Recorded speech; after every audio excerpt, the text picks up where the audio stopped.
بس اكمل. إيه تفضلي.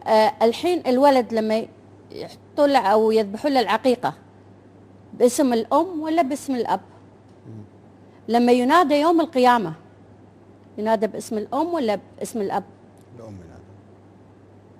يعني طيب. تناقض قريب. يعني انا الحين لما يجي الكويتي يتزوج اجنبيه يجنسون الاجنبيه. نعم. طيب شنو وين طالع لي قانونها بالدستور اللي كفلها حق انها تتجنس؟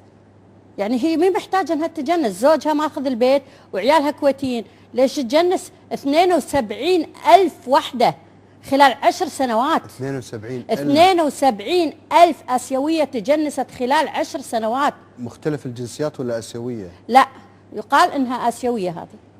يعني 72,000 آسيوية دخلت علينا ديانات مختلفة، عادات مختلفة، ثقافات مختلفة.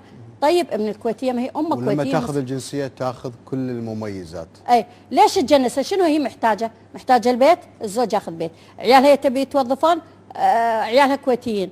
فتناقض قريب ومجتمع قريب صراحة تسود العنصرية شيء مو طبيعي.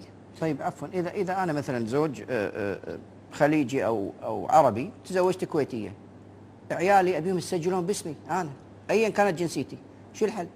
انا ابيهم يسجلون على اسمي مثلا. انت عفوا القانون في جميع دول العالم، نعم، المولود لما ينولد الى غايه سن 21 يبلغ سن الرشد. نعم. حتى الاب ما له ولايه عليه ولا وصايه عليه، هو حر في الاختيار. انت دع له مجال. يمكن مو انا يعني اثني على فاهمه قصدي طبعا. وممكن اقول لك ان الولد يمكن هو ما يبي. نعم. او البنت يمكن الولد يقول لا والله انا مرتاح، انا ما ابي الجنسيه الكويتيه، ارفضها. فانت شلون عفوا نظرت للموضوع من اي زاويه؟